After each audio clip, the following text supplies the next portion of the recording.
Assalamualaikum warahmatullahi wabarakatuh. Saya Herlina Munte, perwakilan dari kelompok 6, ingin mempresentasikan hasil tugas proyek mata kuliah botani dengan dosen pengampu Ibu Yayu Putri Rahayu, yang beranggotakan Anggiani Siagian, Cindy, Sumayah Damanik, Sapiratu Zahra, dan Irna Aswita. Program Studi Farmasi Universitas Muslim Nusantara Al-Wasliyah. Baiklah, untuk mempersingkat waktu, saya akan mulai mempresentasikannya. Definisi metabolisme karbohidrat. Karbohidrat merupakan sumber energi utama bagi manusia yang relatif murah. Semua karbohidrat berasal dari tumbuhan. Metabolisme adalah proses pengolahan zat gizi dari makanan yang telah diserap oleh tubuh untuk diserap menjadi energi. Jadi, metabolisme karbohidrat adalah proses yang terintegrasi secara holistik dengan metabolisme protein dan lemak. Glukosa dapat digunakan untuk membentuk senyawa organik lain seperti selulosa dan dapat pula digunakan sebagai bahan bakar. Proses ini berlangsung melalui respirasi seluler yang terjadi baik pada hewan maupun tumbuhan. Secara umum, reaksi yang terjadi pada respirasi seluler berkebalikan dengan persamaan di atas. Pada respirasi, gula atau glukosa dan senyawa lain akan bereaksi dengan oksigen untuk menghasilkan karbon dioksida, air, dan energi kimia. Karbohidrat dibagi menjadi dua jenis, yaitu pertama karbohidrat sederhana, A. Monosakarida. Contoh dari monosakarida yaitu glukosa, disebut gula sirup, gula sayur, buah, sirup, dan jagung. Fruktosa, gula paling manis. Galaktosa, tidak ada dalam alam bebas, merupakan hasil pencernaan laktosa. B. Disakarida.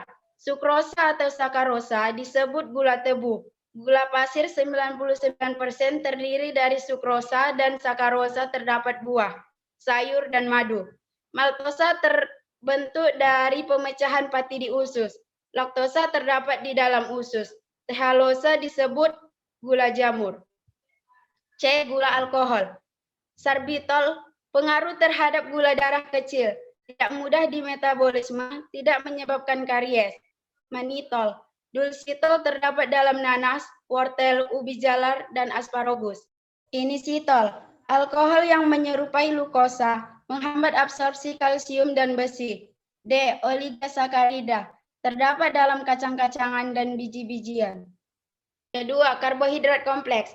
Polisakarida terbagi menjadi tiga. 1. Pati merupakan karbohidrat utama, terdapat dalam padi-padian, umbi, beras, jagung, gandum 80% sampai 90%, kacang-kacangan 30% sampai 60%, ubi talas dan singkong 20% sampai 30%.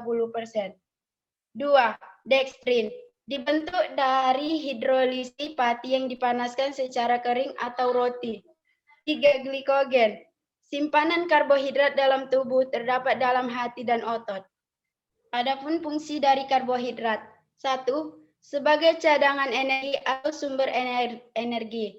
1 gram sama dengan 4 kilokalori. 2. Pengatur metabolisme lemak. 3. Pemberi rasa manis. 4. Membantu pengeluaran defekasi. 5. Penghemat protein. 6. Merupakan kebutuhan sehari-hari. Proses metabolisme karbohidrat.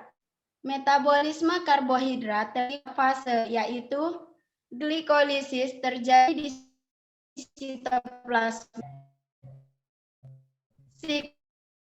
siklus Krebs, dan transport elektron.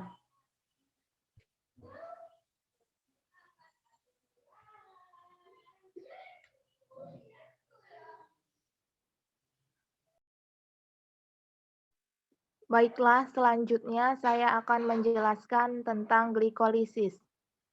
Pada glikolisis terjadi dua reaksi, yaitu reaksi endergonik atau reaksi yang membutuhkan energi dan reaksi eksergonik atau reaksi melepaskan energi. Pada reaksi endergonik, molekul glukosa disusun kembali dan dua kelompok fosfat terikat pada glukosa ini. Kelompok fosfat ini kemudian membuat gula modifikasi yang tidak stabil atau fruktosa 1,6-bisfosfat, memungkinkan gula modifikasi ini terbagi menjadi 2 dan membentuk gula gliseraldehid 3-fosfat. Karena fosfat yang digunakan pada langkah ini berasal dari ATP, maka 2 molekul ATP digunakan. Fase ini sering disebut juga fase investasi energi karena menggunakan energi untuk menjalankan prosesnya. Pada fase eksergonik, setiap gula gliseraldehid 3-fosfat dikonversi menjadi pirufat melalui beberapa reaksi. Reaksi ini membuat 2 molekul ATP dan 1 molekul NADH. Karena fase ini terjadi 2 kali, maka proses ini membuat 3 ATP dan 2 NADH secara keseluruhan.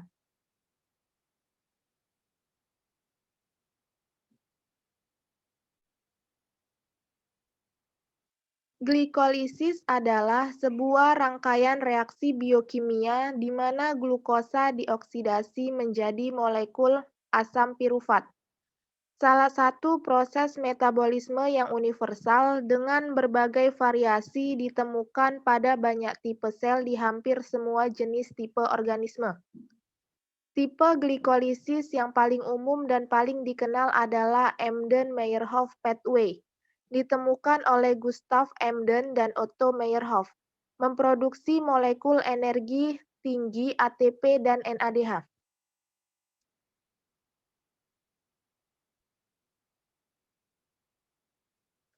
Glikolisis berlangsung di dalam sitosol semua sel. Lintasan ini adalah proses pemecahan glukosa menjadi 1 asam pirufat pada suasana aerob atau tersedia oksigen, 2 asam laktat pada suasana anaerob atau tidak tersedia oksigen.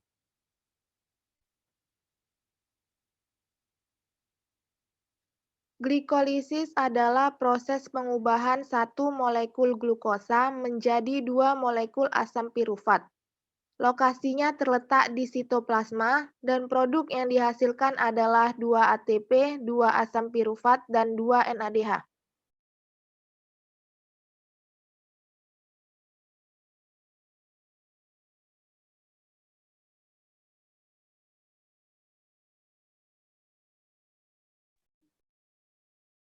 Baiklah, saya Cindy. Saya akan menjelaskan tentang reaksi dekarboksilasi oksidatif. Reaksi dekarboksilasi oksidatif ini adalah lanjutan dari reaksi glikolisis yang sudah dijelaskan oleh teman saya, yaitu Safira Tuzara. Pirufat yang sudah terbentuk ini nanti akan ada reaksi oksidasi. Jadi, reaksinya ini adalah proses oksidasi asam pirufat ini menjadi asetil koenzim A dan karbon dioksida. Enzim kunci pada dekarboksilasi oksidatif ini adalah kompleks pirufat dehidrogenase. Letak dekarboksilasi oksidatif ini adalah di dalam matriks mitokondria. Hasil atau produk yang didapatnya itu adalah 2 asetil koenzim A, 2 NADH, dan 2 CO2. Dan dibutuhkan koenzim A yang berasal dari asam pantotenat. Dan juga reaksinya ini memerlukan tiamin pirofosfat atau juga vitamin B1.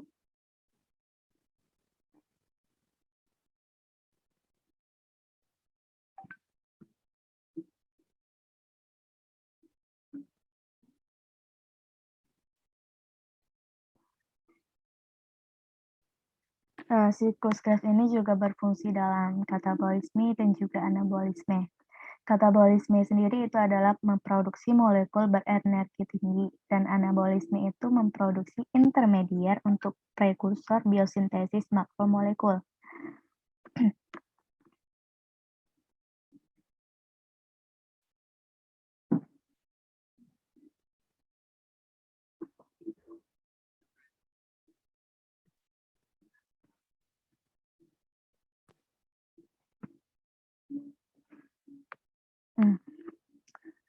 Lalu saya akan menjelaskan siklus Krebs. Siklus Krebs atau disebut dengan daur asam sitrat ini adalah suatu jalur metabolisme di dalam matriks mitokondria, yang nanti dia akan mengoksidasi residu asetil menjadi CO2. Redoksi yang dihasilkan ini akan dipindahkan ke NAD+, dan dari sana diteruskan di rantai pernafasan. Fungsi lain dari daur ini kita akan bahas dalam bagan reaksi ini. Awal mulanya ini adalah dari pirufat, hasil dari glikolisis tadi. Baru pirufat ini akan diubah menjadi asetil koenzim A atau dekarboksilasi oksidatif yang tadi, baru masuk ke dalam siklus Krebs. Asetil koenzim A ini akan dikatalis oleh sitrat sintase, jadi nanti residu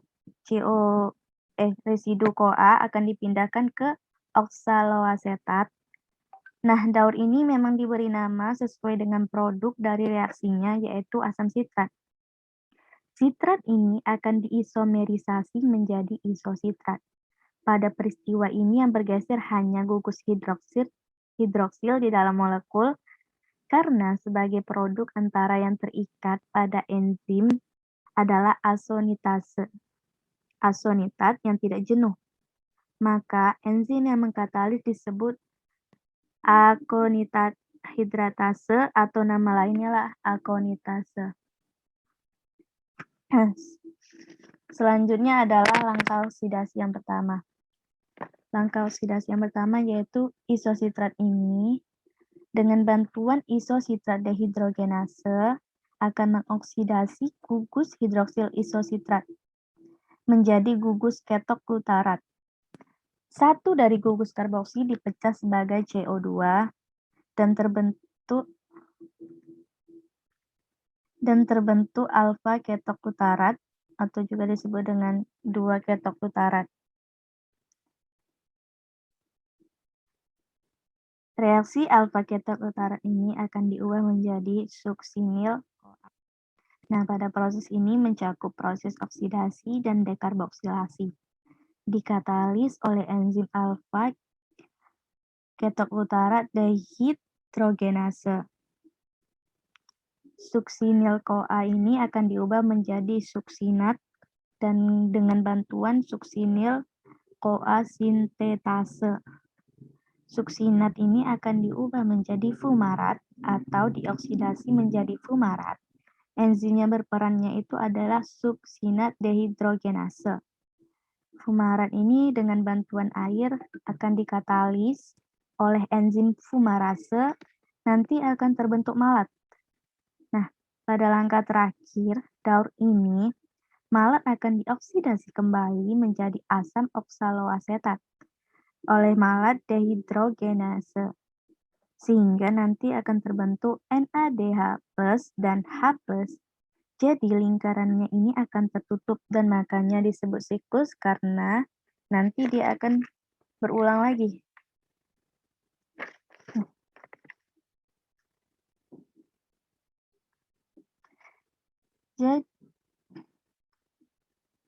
Jadi intinya yang namanya siklus Krebs itu adalah oksidasi dari si asetil CoA. Nah, tujuannya buat apa sih? Tujuannya itu buat menghasilkan ATP, NADH dan FADH2. Dan lokasinya itu ada di dalam matriks mitokondria. Nah, adapun hasil produk yang didapatkannya itu adalah 2 asam sitrat, 6 NADH, 2 FADH2, 2 ATP, 4 CO2. Gluconeogenesis terjadi pembentukan menjadi 2, yaitu 1. Gluconeogenesis menjadi proses pembentukan glukosa dari senyawa-senyawa non-karbohidrat, bisa dari lipid maupun protein. Yang kedua, gluconeogenesis terjadi jika sumber energi dari karbohidrat tidak tersedia lagi, menjadi digunakan lemak sebagai sumber energi, menjadi jika lemak tak tersedia, protein diperoleh untuk energi. Jalur gluconeogenesis dari lipid dan protein. 1. Lipid terpecah menjadi komponen penyusunnya, yaitu asam lemak dan gliserol. Asam lemak dioksidasi menjadi asetil CO2, menjadi masuk dalam siklus Krebs gliserol, menjadi masuk jalur glikolisis. Yang kedua, protein terpecah menjadi komponen penyusunnya, yaitu asam amino, menjadi masuk dalam siklus Krebs. Gluconeogenesis terjadi pembentukan seperti yang di samping.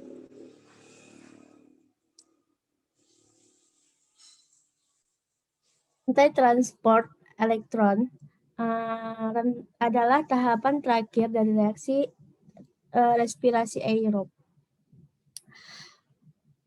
Transport elektron sering disebut juga sistem rantai respirasi. Rantai transport elektron adalah tahapan terakhir dari reaksi respirasi aerob. Transport elektron sering disebut juga sistem rantai respirasi. Transport elektron terjadi pada mitokondria. Molekul yang berperan penting dalam reaksi ini adalah NADH dan FADH2 yang dihasilkan pada reaksi glikolisis, dekarboksilasi, oksidatif, dan siklus Krebs. Memiliki tahap pertama, NADH dan FADH2 mengalami oksidasi dan elektron yang berasal dari oksidasi ditransfer ke koenzim Q. Energi yang dihasilkan ketika NADH dan FADH2 melepaskan elektronnya cukup besar untuk menyatukan ADP dan fosfat anorganik menjadi ATP. Tahap kedua, koenzim dioksidasi oleh sitokrom B dan melepaskan elektron dan 2 ion H+. Kemudian, sitokrom B dioksidasi oleh sitokrom C yang menghasilkan cukup energi untuk menyatukan ADP dan fosfat anorganik menjadi ATP. Kemudian sitokrom C mereduksi sitokrom A yang kemudian akan dioksidasi oleh atom oksidasi. Kemudian sitokrom C mereduksi sitokrom A yang kemudian akan dioksidasi oleh atom oksigen. Setelah menerima elektron dari sitokrom A, oksigen bergabung dengan ion H+ yang dihasilkan dengan oksidasi koenzim Q oleh sitokrom B membentuk air. Oksidasi yang terakhir menghasilkan energi yang cukup besar untuk menyatukan ADP yang gugus fosfat organik menjadi ATP. Sejak reaksi glikolisis hingga siklus Krebs telah dihasilkan sebanyak 10 NADH dan 2 FADH2-. Jadi, dalam transport elektron diperoleh 34 ATP ditambah dengan 2 ATP hasil glikolisis dan 2 ATP siklus Krebs. Maka, secara keseluruhan reaksi respirasi seluler menghasilkan 38 ATP, namun karena pada glikolisis dibutuhkan 2 ATP untuk melakukan transport aktif, maka hasil bersih ATP 36 ATP. Rantai transport elektron membebaskan ATP dari NADH dan FADH2 melalui fosforilasi oksidatif. NADH sama dengan 3 ATP, FADH2 sama dengan 2 ATP. Location membran krista. Penyakit akibat kelainan metabolisme karbohidrat. Diabetes mellitus. Diabetes mellitus adalah kelainan metabolisme karbohidrat yang ditandai pengikatan kadar glukosa dalam darah atau hiperglikemia. Hiperglikemia disebabkan glukosa dalam darah tidak dapat digunakan oleh tubuh dengan baik akibat resistensi insulin maupun resistensi insulin.